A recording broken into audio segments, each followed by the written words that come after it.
जय श्री कृष्ण दोस्तों, life style with God में आपका स्वागत है। दोस्तों, यहाँ पर हम श्रीमद् भगवत गीता के तीसरे अध्याय का अध्ययन कर रहे हैं, जिसका नाम कर्मयोग है। आज हम 36वें और 37वें श्लोक का अध्ययन करेंगे। भगवान ने कहा, मनुष्य का स्वधर्म पालन में ही कल्याण है। परधर्म का सेवन और निषिद्ध कर्मों का आचरण करने में सब प्रकार से हानि है। इस बात को भली भांति समझ लेने के बाद भी मनुष्य अपनी इच्छा, विचार और धर्म के विरुद्ध पापाचार में किस प्रकार प्रवृत्त हो जाते हैं, इस बात को जानने की इच्छा से अर्जुन पूछते हैं कि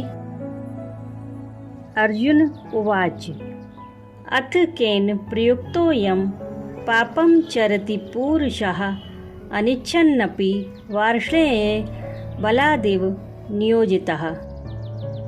तीसरे अध्याय के 36वें श्लोक में अर्जुन भगवान श्री कृष्ण से कहते हैं कि अर्जुन बोले, हे कृष्ण, तो फिर यह मनुष्य स्वयं ना चाहता हुआ भी बलात् लगाए हुए की भांति किससे प्रेरित होकर पाप का आचरण करता है। इस श्लोक में अर्जुन के प्रश्न का अभिप्राय है कि भगवान ने पहले यह बात कही थी कि यत्न करने वाले बुद्धिमान मनुष्य के मन को भी इंद्रियां बलात् विचलित कर देती हैं। व्यवहार में भी देखा जाता है कि बुद्धिमान विवेकशील मनुष्य प्रत्यक्ष में और अनुमान से पापों का बुरा परिणाम देखकर विचार द्वारा उनमें प्रवृत्त होना ठीक नहीं समझता, अतः वह इच्छा पूर्वक पाप कर्म नहीं करता।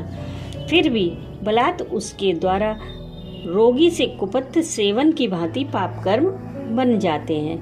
इसलिए उपयुक्त प्रश्न के द्वारा अर्जुन भगवान से इस बात का निर्णय कराना चाहते हैं कि इस मनुष्य को बलात् पापों में लगाने वाला कौन है। क्या स्वयं परमेश्वर ही लोगों को पापों में नियुक्त करते हैं, जिसके कारण भी उनसे हट नहीं सकते, अथवा प्रारब्ध के कारण बाध्य होकर उन्हें पाप करने पड़ते हैं, अथवा इसका कोई दूसरा ही कारण है। इस प्रकार अर्जुन के पूछने पर भगवान श्री कृष्ण कहते हैं कि श्री भगवान उवाच काम ऐश क्रोध ऐश रजोगुण समुद्भवा महाशनो महापापमा विद्येयनिमिः वैरिणम्। तीसरे अध्याय के 37वें श्लोक में भगवान श्री कृष्ण अर्जुन से कहते हैं कि श्री भगवान बोले, रजोगुण से उत्पन्न हुआ यह काम ही क्रोध है। यह बहुत खाने वाला अर्थात भोगों से कभी ना अगाने वाला और बड़ा पापी है। इसको ही तू इस विषय में वैरी जान। अब यहाँ पर सबसे पहला प्रश्न यह है कि यदि काम और क्रोध दोनों ही मनुष्य के शत्रु है, तो फिर भगवान ने पहले दोनों के नाम लेकर फिर अकेले काम को ही शत्रु समझने के लिए कैसे कहा। पहले बताया जा चुका है कि काम से ही क्रोध की उत्पत्ति होती है, अतः काम के नाश के साथ ही उसका नाश अपने आप हो जाता है। इसलिए भगवान ने इस प्रकरण में इसके बाद केवल काम का ही नाम लिया है, परंतु कोई यह ना समझ ले कि पापों का हेतु केवल काम ही है, क्रोध का उनसे कुछ भी संबंध नहीं है। इसलिए प्रकरण के आरंभ में काम के साथ क्रोध को भी गिना गया है। यहाँ पर काम को बहुत खाने वाला कहकर भगवान ने यह भाव दिखलाया है कि यह काम भोगों को भोगते भोगते कभी तृप्त नहीं होता। जैसे घृत और ईंधन से अग्नि बढ़ती है, उसी प्रकार मनुष्य जितने ही अधिक भोगों को भोगता है, उतनी ही अधिक उसकी भोग तृष्णा बढ़ती जाती है। इसलिए मनुष्य को यह कभी नहीं समझना चाहिए कि भोगों का प्रलोभन देकर मैं साम और दान नीति से काम रूप बैरी पर विजय प्राप्त कर लूँगा। इसके लिए तो दंड नीति का ही उपयोग करना चाहिए।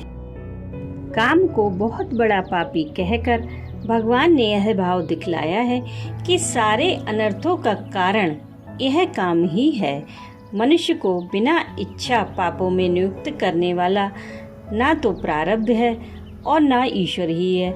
यह काम ही इस मनुष्य को नाना प्रकार के भोगों में आसक्त करके उसे बलात् पापों में प्रवृत्त कराता है, इसलिए यह महान पापी है। इसी को तू इस विषय में बैरी जान। इस कथन से भगवान ने यह भाव दिखलाया है कि जो हमें जबरदस्ती ऐसी स्थिति में ले जाए कि जिसका परिणाम महान दुख या मृत्यु हो, उसको अपना शत्रु समझना चाहिए और यथासंभव शीघ्र से शीघ्र उसका नाश कर डालना चाहिए। यह काम मनुष्य को उसकी इच्छा के बिना ही जबरदस्ती पापों में लगाकर उसे जन्म मरण रूप और नरक भोग रूप महान दुखों का भागी बनाता है। अतः कल्याण मार्ग में इसी को अपना महान शत्रु समझना चाहिए। ईश्वर तो परम दयालु और प्राणियों के सुहृदय हैं। वे किसी को पापों में कैसे नियुक्त कर सकते हैं और प्रारब्ध पूर्व कृत कर्मों के भोग का नाम है। उसमें किसी को पापों में प्रवृत्त करने की शक्ति नहीं है। अतः पापों में प्रवृत्त करने वाला वैरी कोई दूसरा नहीं है, केवल एक यह काम ही है। राधे राधे।